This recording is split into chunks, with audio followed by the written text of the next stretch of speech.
Hello, welcome to the vlog. In the last vlog I brought you along to the private view of the chapters exhibition at the Sarah Wiseman Gallery that I'm showing alongside three other brilliant artists, Emma Davis, Nadia Koo and Zelga Simone Miller. But the truth of the matter is I had such a good time and it went so quickly I did not take enough footage, but luckily I was back in Oxford last weekend and I took lots more footage, so I'd really like you to come along with me and have a little mooch around the whole exhibition. And I also thought it might be a good idea to just chat through a few of the paintings a little bit more in depth and tell you the stories behind them. So I hope that's all right, and yeah, let's go have a little gallery visit, eh? Also, before I forget, I'm just nipping into this vlog. I'm just gate crashing for a second to say I am so sorry. It has been pointed out to me that last vlog when I said goodbye to you and I said you deserve one of these, nothing appeared. So if you've made it this far, you can have one of these.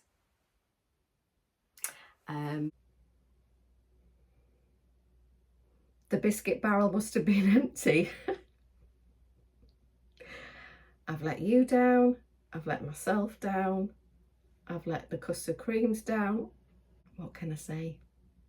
Apart from I am most dreadfully and heartfeltfully sorry. So this is an extra one as a sorry. Please forgive me. I thought it might be a good idea to explain the stories behind some of the paintings in the chapters exhibition. But before I go into that, whenever I start painting, I don't know what the painting is and I'll just start making random marks. I really try not to think. I try to work really quickly in those first few layers. And then it's a little bit like reading tea leaves, and sometimes I find an eye or shape of a tree, or it suggests an animal. Not always, but quite often that happens. And I'll try and keep my options open for as long as I can. I try not to lock down the painting too quickly, otherwise it becomes a little bit stifled and a little bit tight. What I often find as well is that the stories come after I've painted the picture, and sometimes it will explain itself to me really quickly. Other times it might be weeks or months afterwards and then I'll go, ah, that's what that's about. Now, not all the paintings have an actual story. Some of them might be about things that I've been thinking about or experienced, things that I'm going through in my life. Others might have a kind of short fairy tale type story that goes with it. So the first one I'd like to tell you about is The Prince and the Midas Bird. This one, the meaning came about quite a little bit later, and so I couldn't think of the title, and I knew the feeling behind it, but it hadn't kind of made itself clear to me. Sometimes I think the characters in my paintings like to keep their secrets, and that's fine. That's fine, you know. I'm not gonna pressure them. If they don't want to tell me the whole story, then they don't have to. And sometimes I think they'd just like to take the time and maybe see if they can trust me before I know what it's all about. And The Prince and the Midas Bird is basically about the son of King Midas. So, as you know, King Midas, whatever he touched turned to gold, and the prince was a very kindly prince, and he could see these creatures that had been frozen turned into gold, and he took those, and that's why he's holding this golden bird, and made a magical garden for them where they came back to life and they had somewhere to live. And really the overall feeling about this painting is that not everything in life is connected with money and power and what society might deem as successful might not be at all. And to do things that bring you joy and fill the world with kindness are probably the most important things that you can do with your life.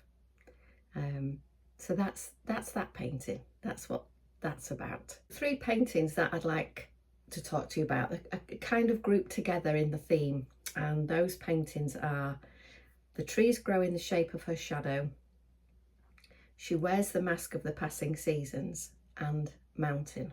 These 3 paintings are really about Mother Nature. This is really about this strong female strength. So Mountain is the fact that this female figure, and it's painted large scale, and her kind of bent legs have become the mountain. So she's shaped the land. She wears the mask of the passing seasons. She's a very strong, almost like a kind of protector, quite a fierce protector of nature. And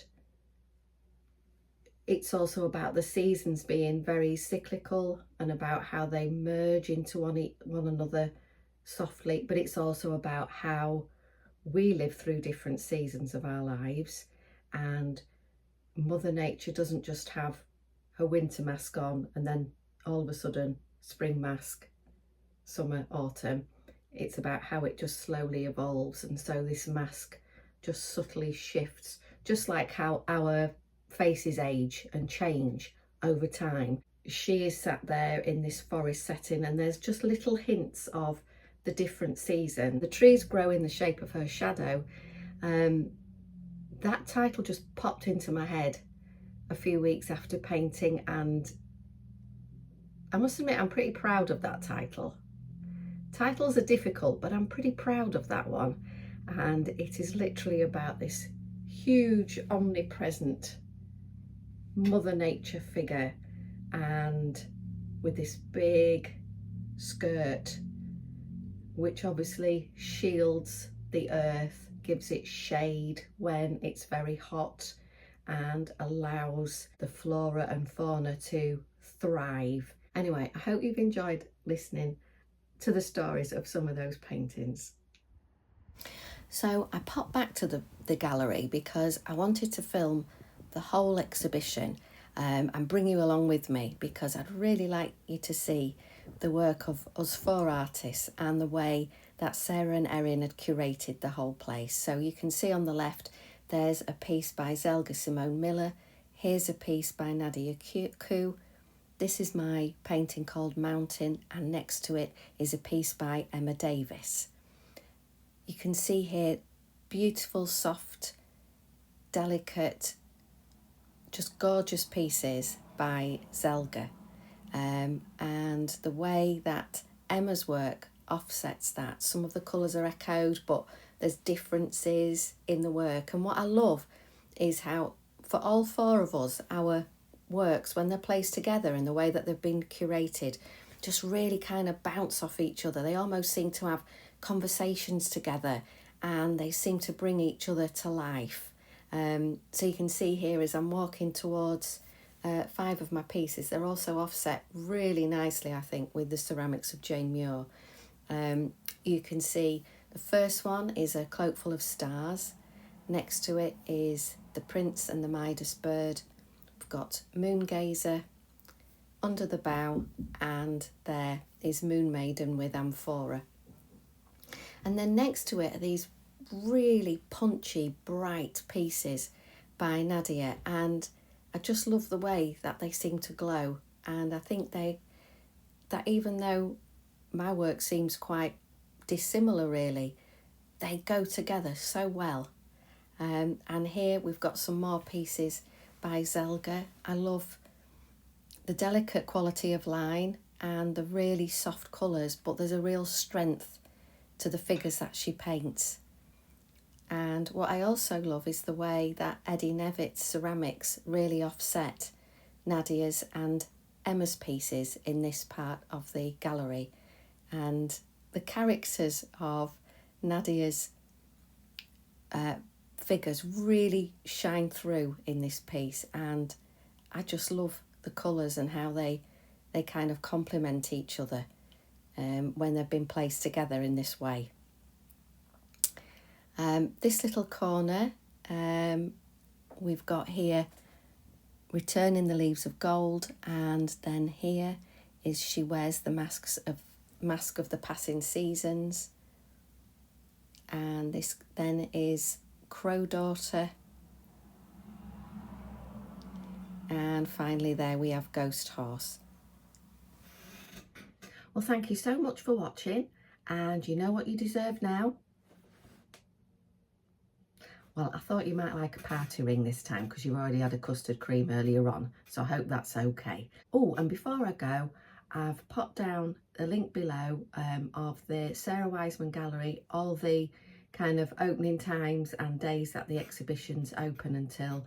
All that information is down there. And also I've put a link to the digital catalogue if you'd like to see all the paintings in a bit more detail. So hope to see you again soon, and cheers Chuck, see you, bye.